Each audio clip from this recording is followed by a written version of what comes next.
All right, guys, do you need direct arm training to get bigger arms? The answer is more than likely no, but I'll go over a couple instances where you may need direct arm training. So most guys, the reason they go to the gym is to get bigger, to look stronger, to be stronger, to fill out a t-shirt better, to draw attention from women.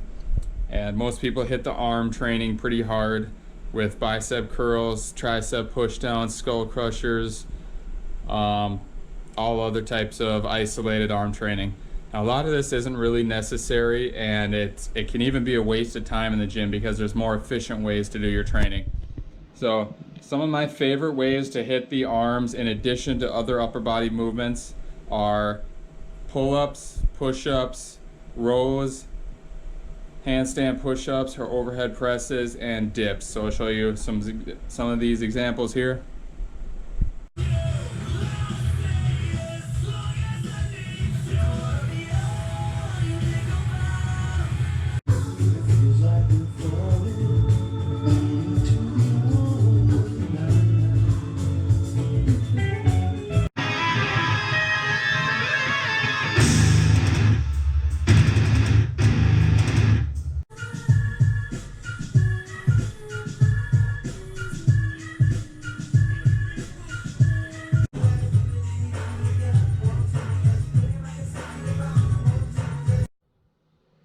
So all these movements have a good amount of arm development built into them for biceps, triceps, brachialis, coracobrachialis, all the different elbow flexors. Now let's look at some situations here. So you would not need direct arm work if you're looking for normal muscle gains. If you're looking to develop some good arm strength and good arm size, fill out a t-shirt better and look like your average well-built dude who your shoulders, your pecs, your back and your arms all look pretty proportionate, you will not need direct arm training. Also, if you're doing compound lifts, so these kind of go hand in hand. If you're getting normal gains from the compound upper body lifts I just showed you, you probably won't need any direct arm training. You're going to hit the arms good in those, and you'll see some good size and strength progressions from doing those. Some reasons you may need direct arm training is if you're looking for abnormal gains, what I mean by that is like you want to look freaky huge. You want to have, I don't even know what big arms are, over 20 inch maybe, over 20 inch arms. If you want to look super vascular, if you're trying to win a bodybuilding competition, or maybe like if you're an arm wrestler or something like that, you're just looking for ridiculous arm gains and you don't really care too much about the full body stuff, you're mostly focused on arms, then you will probably need to do direct arm training. And then if you have any imbalances, certain lifters on the compound upper body lifts will have, depending on how your body's laid out and how you're doing the movements, you may be more pec dominant on push-ups or chest presses, and you may not get as good a tricep development as other people who are doing those lifts. If you're doing overhead press or handstand push-ups or something like that, you may be a person who's more shoulder dominant and you don't get that much tricep work from that. If you're a person who is very lat dominant and you're doing your pull-ups, you might get a lot more lat recruitment than arm recruitment, and that might hinder your arm gains a little bit also. So other imbalances, some of the reasons why I have incorporated a little bit of direct arm work into my training is because my fun stuff, my recreational activities, I'm doing a lot of fishing. So when you're casting a fishing reel, two-handed or one-handed, you're doing like a tricep extension on every single cast. I'm usually trying to push it pretty hard to get it out there far. I'm doing volleyball, so volleyball spike, a lot of tricep extension in there.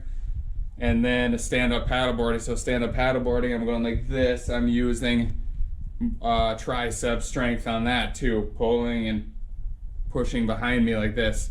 So I've incorporated a little bit more bicep work and even like brachialis, coracobrachialis work with reverse. So I'll show you some of these right now.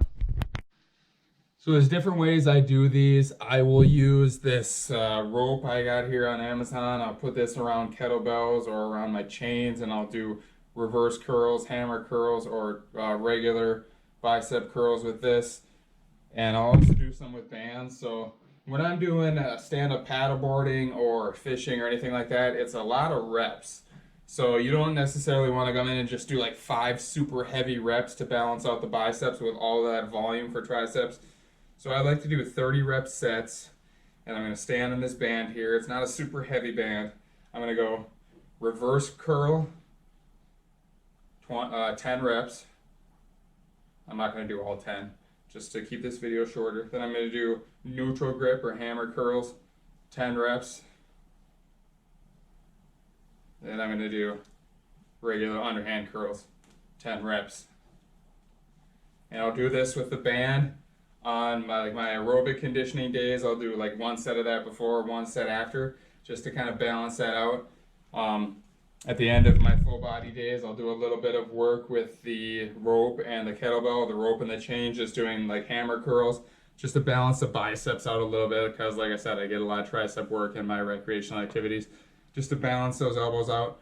But you can definitely get impressive arm development with full body compound lifts. It's a lot more bang for your buck. You're gonna be in and out of the gym faster, and you're not gonna be spending so much time in there. So if you're looking for crazy, freaky arm development, you probably have to do some direct arm work. If you just want to get normal, athletic looking arms and you don't want to spend tons of time in the gym, just do your compound lifts. Do those, stick to those for 6 to 12 months. And if you're not quite seeing the arm development you're one of those people that you got more shoulder and lat recruitment in all those movements, and you're not quite getting the arm development you want, then you can add in a little bit of direct arm work. But the full body compound lift should get you pretty much where you want to be, unless you're looking to get that next level freaky arm development. So hope you guys found this video educational. Hopefully if you're spending a lot of time in the gym just doing all that direct arm work, hopefully I can give you some ideas to make your time in the gym spent better, so you don't have to be in there all the time and you still get good gains. So thanks for watching, guys. Subscribe if you want some more basement gym workout videos and tips, and I'll see you next time.